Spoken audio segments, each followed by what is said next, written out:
Welcome to this edition of Peak Performers Podcast with your host, Thor Conklin. Thor will be sharing the necessary tools, strategies, and psychology you'll need to become a peak performer in any area of your life or business.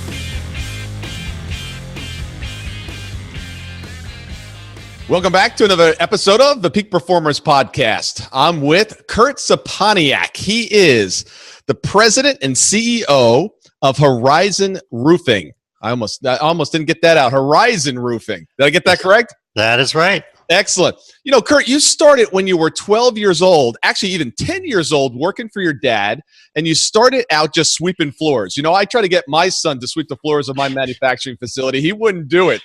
You know, when you took over from your dad, it was $2.5 million, and Yes. now you're up over $25 million. You know, Yeah. you started from the very beginning. You worked your way all the way through. Now you're the president and CEO. You know, what's changed in the organization since your dad started it? Well, when he started it as a normal construction company, he had about 12 employees when I took over, somewhere around there. And then what we started doing is we started introducing technology into the company. And even before I took over, when digital cameras were still $1,200, when I started our service department at 16, I had to sneak the camera into the company. And then I started doing before and after images of what we're finding on roofs. And then at night, I would use the Publisher program to then take those before and afters, make them into a report. I'd give that to the office manager. She would send out the invoices. And then once people started saying they like what we're doing, my father came to me and said, what are they talking about? And then I was able to tell him I spent $1,200 on a camera without him being as mad. He still wasn't happy about it. But, and from there, when some of the competition caught up to that, then we came out with our first online system that we had created by another company. That was about, I believe, about $3,500. And then when some of the competition started catching up to that in 2007, I hired my first full-time programmer. We've had 2 full-time programmers for the first couple of years, and I was down to 1, and now I'm back up to 2 programmers again. So it's basically bringing technology into an industry that isn't big into it. Yeah, now let's go into that a little bit, because if I think of the roofing industry, the last thing I think about is bringing on programmers and spending 27,000 hours of programming. Tell us what's going on there. Why go out and create your own product? In a nutshell, basically, I want to provide a product that's better than our competition. So when it comes to communication, that's the reason we spend so much on programming. So it's within our service department, within our production department, and now we're building something called, well, we used to call it the master system. Now it's kaizenwork.net, and we're creating that for internal operations so we can actually see up to the minute how a project is doing. So you can communicate with your customer, and you can communicate with the folks in the field as well. Give us a little detail of what this thing looks like. That's been my challenge for a long time now. Is basically, if I try and describe what we provide on our service side, it's a database system that allows customers to do almost virtual tours of their rooftops and see what's happening, where, severity level, things of that nature. But it's still, as I describe it, it sounds like some of the products that are out on the market. So it's really a show and tell. Got it. Interesting. You know, the other thing, Curt, that you do very different than I think a lot of people in the industry, and certainly a lot of the companies that we talk to, is you're really serious about training. You have an on-site trainer, and you've got a facility where you actually train your teams to do the installations. Tell us a little bit about that. Yeah, and actually we're up to 2 of them now. 2? Since probably I provided that information. So we have a 3,500 square foot training center in Brooklyn Center, Minnesota, and a 2,000 square foot training center in Way Park, Minnesota. So, you know, combined 5,500 square feet. And the reason that we're taking that step is, quite honestly, a few years ago, I was tired of hearing myself complain about there not being a workforce.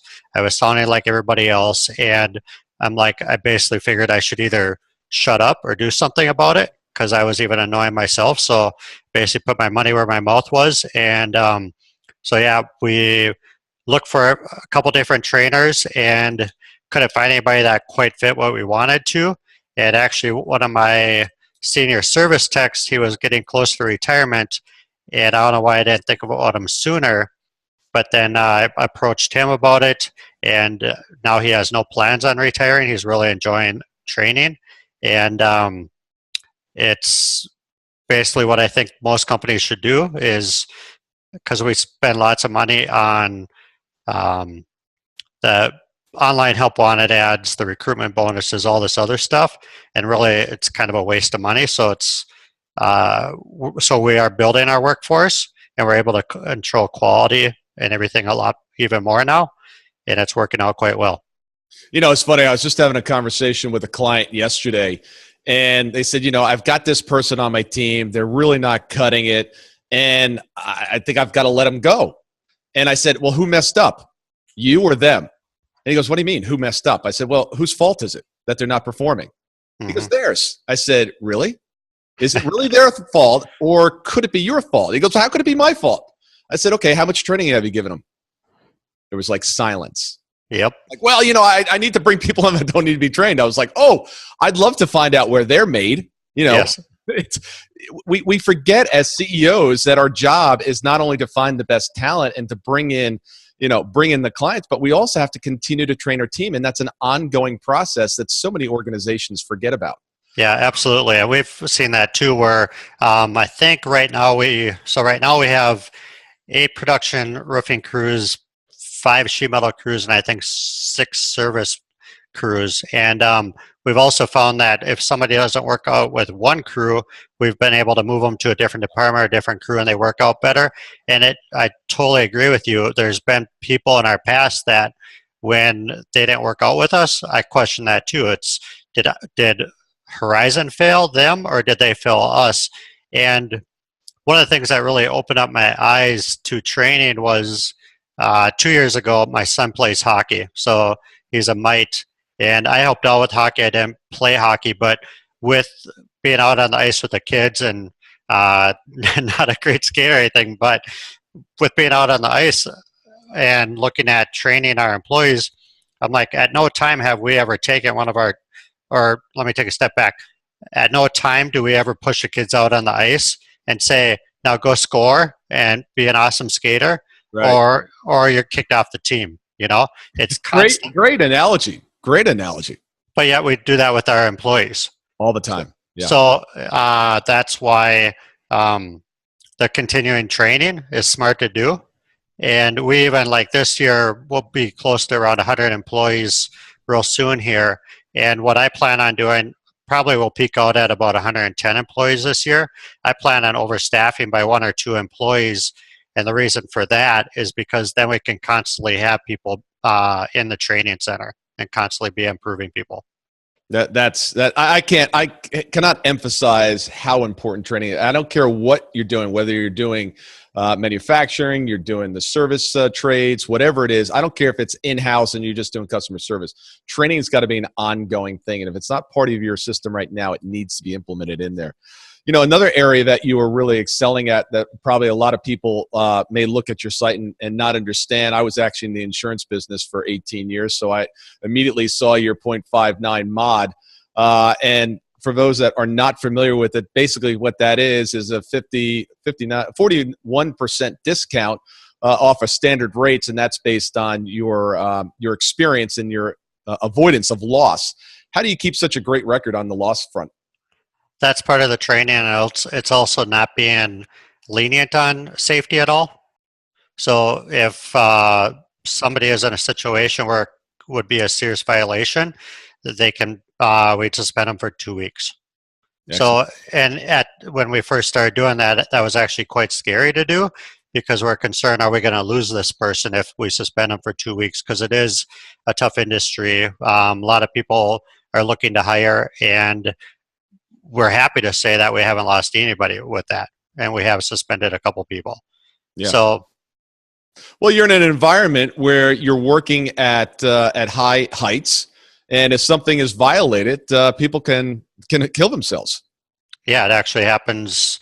At least one person a year in the United States falls off of a building. And that's actually what you hear about. I would say it's probably several people a year. Yeah, absolutely. It's a day. I was a risk manager for a pulp and paper company, and we were moving around these huge rolls, 50-foot rolls of paper. Obviously, if something goes wrong with that, you can kill somebody very, very quickly. And one of the things that we did, even if it did not, something happened and it didn't result in an accident, but it was just like a near miss, it was treated like an accident because the only reason it wasn't one is because somebody wasn't standing under it, fortunately. Yes. Yep. So attention to those details are so important. And what I love here is that you've taken a company that was started by your dad back in 1967. You've just ended up for the 5th year on the Inc. 5000 fastest growing private companies in the United States.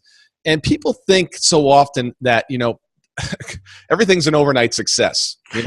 Start a company and then all of a sudden you're on the Inc. 5000 and then it's a skyrocket up.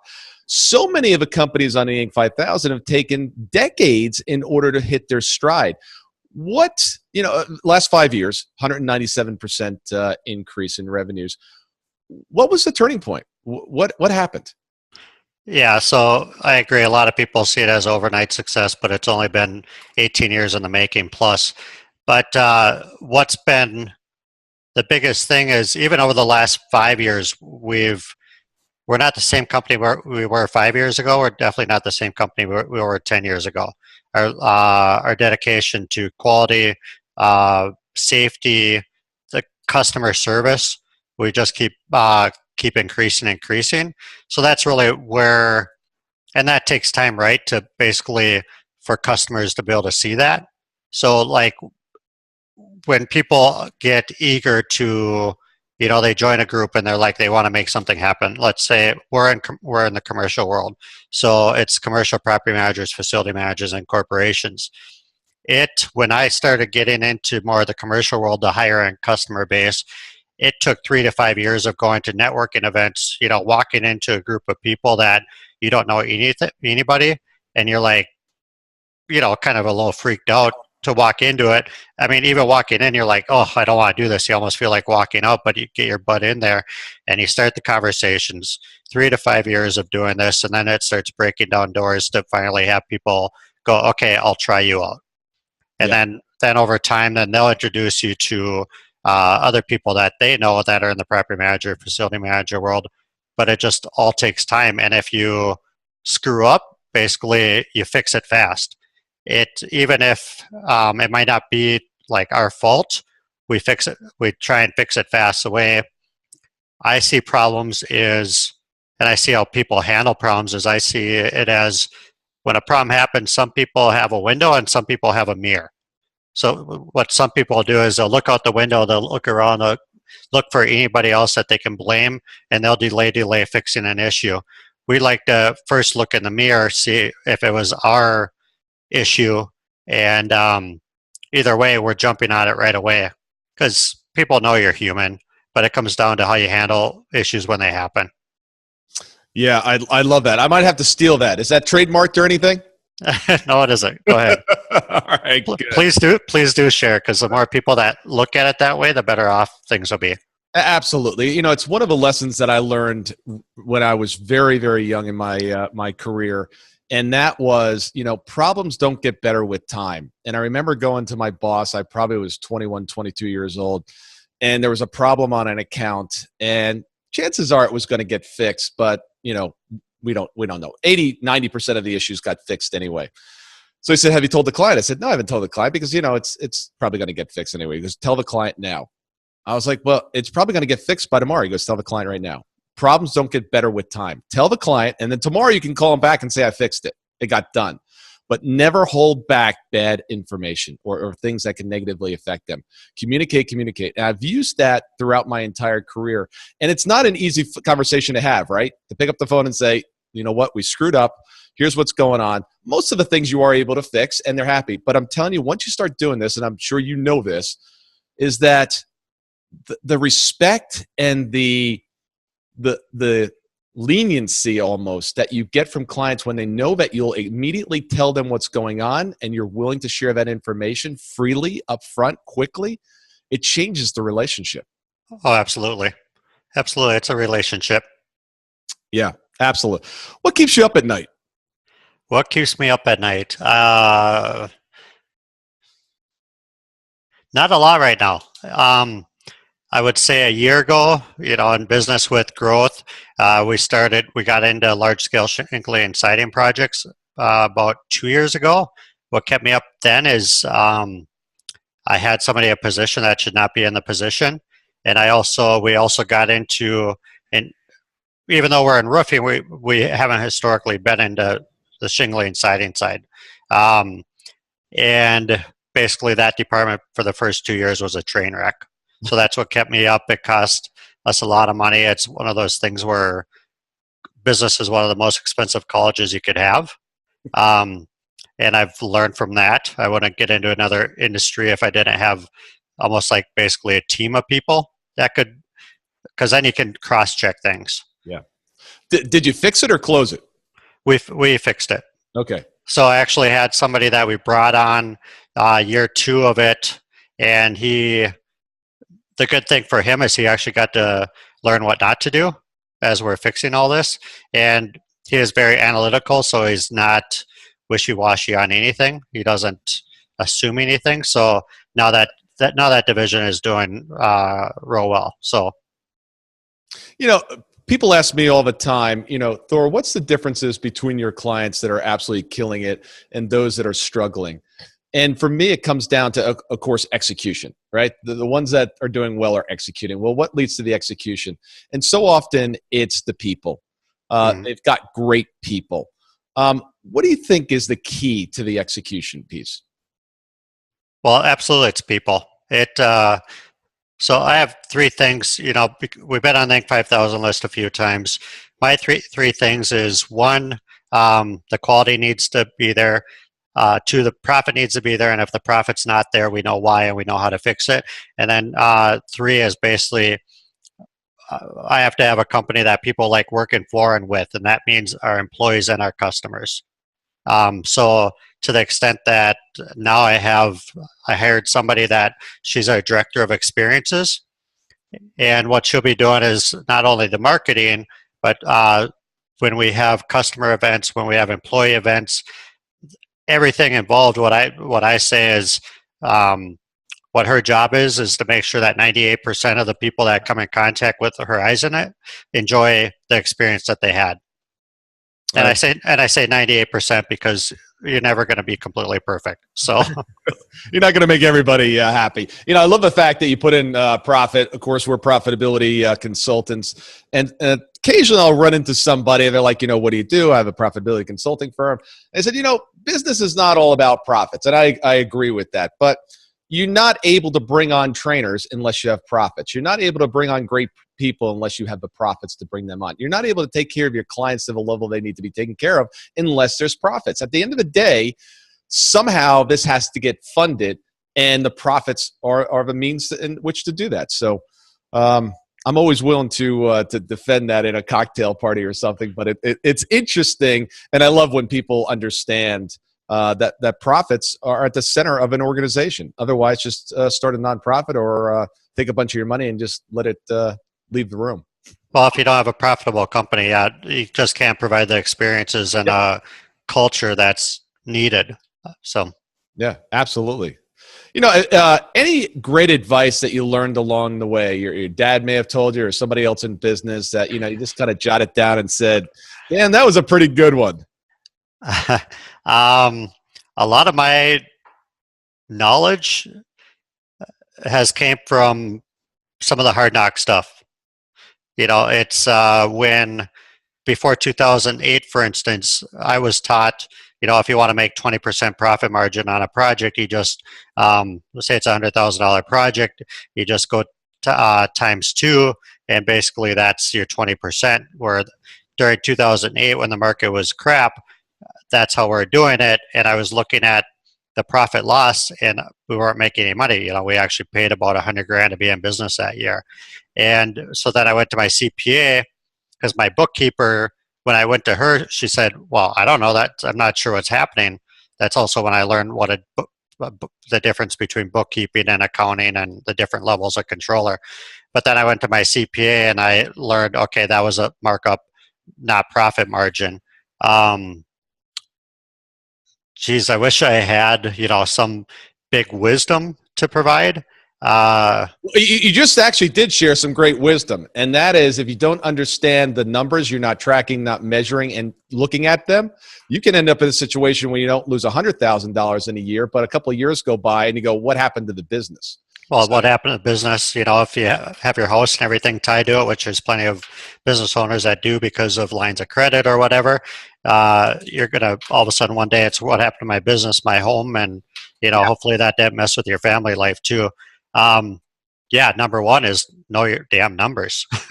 Absolutely. And make sure that the people that work for you know the numbers too, because I did have that bookkeeper that, another thing that I learned in 2008 is, 1 week I look at my profit loss, and 1 week I want to jump up for joy, look at how much money we're making. The next week I'm like, oh my gosh, what are we going to do? And my bookkeeper didn't know also that you don't look at your profit loss until you close out a month, at least in our industry. So that's another thing that my CPA showed me that I'm like, was shocked that my bookkeeper didn't know this stuff. So know your numbers and find somebody that, a bookkeeper or accountant, that actually knows how to do their numbers too. What about some advice that you were given that it was meant as good advice, but it turned out that was really bad advice? Any situation like that? That one. So I would say actually with the shingling siding side, it was taking what somebody said and not verifying it. So I would say that's not advice, but once again, not knowing your numbers or not knowing exactly what's going on. That cost me, it cost me 7 figures. Yeah. So that bites. I also, another life lesson, I had a branch down in Dallas for a little while, and the person down there, I had one person down there, and long story short, he was doing projects on the side with our materials and labor, and we ended up having to shut that down. Another basic piece of advice is if you're going to open up a branch, make sure that it's, if I were to do it again, I would just buy another company, so you have a handful of people that have to be dishonest. So I've learned through, once again, the hard knock. So yeah. One note on the employee dishonesty. Again, I alluded to the fact that I spent 18 years in the insurance business, saw industries around the globe, and close to 90% of businesses that I personally worked on suffered one way or another to an employee loss or theft. A matter of fact, I owned a company that somebody ripped off $60,000. And I know what the schemes are. And I got caught because I took my eye off the ball. So if you're a business owner out there, if it hasn't happened already, the chances are it's going on right now, or it will happen in the future. I wish I had better news for you, but you really got to pay attention because these stories are rampant. Yeah, you basically hope for the best, look out for the worst, and verify. Yeah. Right. Who was that? President Reagan, right? Talking about the Soviet Union. Trust but verify. Yes. The best policy ever. And even down to the smallest things of, are people constantly running around and use a vehicle for their own use? Are they, with people's time, we used to be all paper, and now we're going digital. And even when I looked at that at 15 minutes per day per employee several years ago, that added up to about $75,000 in waste a year. Absolutely. It's easy. One of the things that you have to pay a lot of attention to is cash flow. You've got money going out there in materials. You've got money going out there in labor. And then you've got to bill your clients, get paid. How do you manage that whole cash flow process? Because for so many businesses, this is a really tough one. And as you're growing, it gets worse. Yeah, absolutely. So when it's negotiated work, when it's service work, things of that nature, we're usually 30 days to 45 days.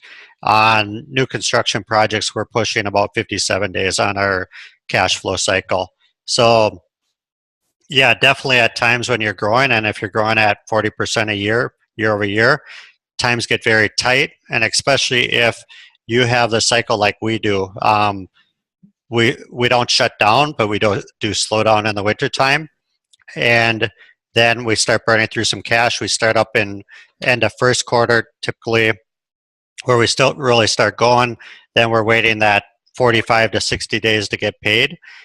So cash flow for us, what helps with the growth is finding a good bank and having a nice line of credit.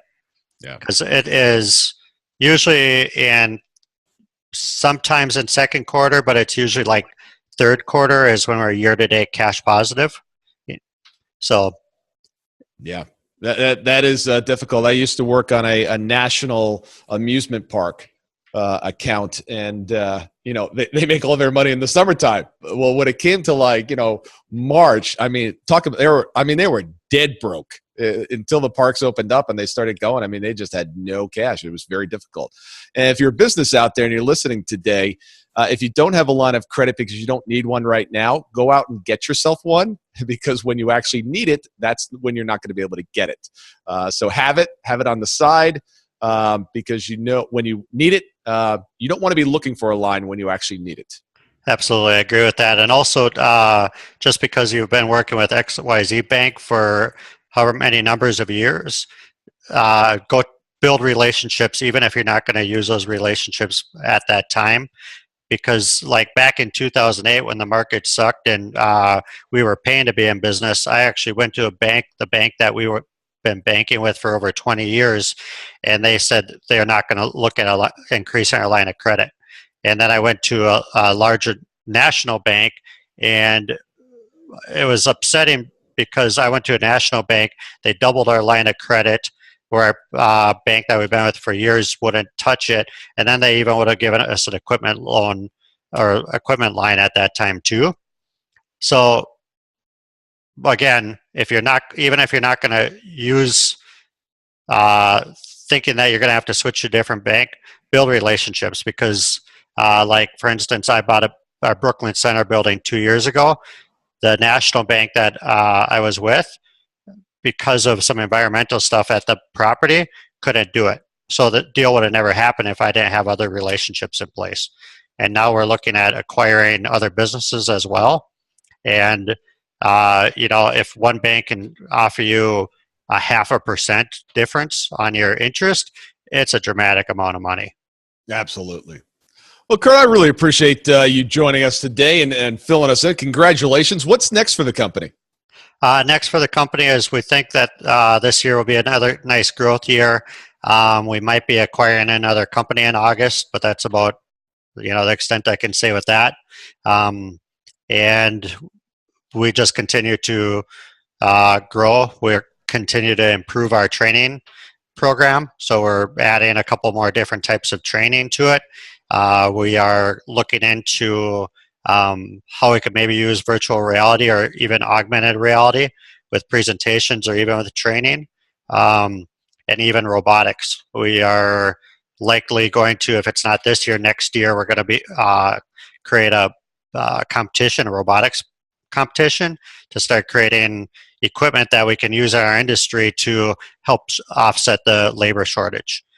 With the heavy lifting, different things. I don't think the labor shortage is going to change. And even if like some of the really heavy lifting happens with different equipment or robotics, then we'll have positions for other employees that'll be, likely higher paying, So I don't think, some people will say, well, if you create these kiosks or you create this robot, it's going to take away jobs. It's like jobs are going to shift. There's so many jobs out there that, people shouldn't really worry about it. It's like during the industrial age, people worried about it. And then when the internet age, people worried about it. Well, there's lots and lots of jobs out there. So we're excited about all those things, taking, roofing and ourselves to a different level. So Well, congratulations. Keep innovating, and I'm definitely stealing the mirror or the window metaphor.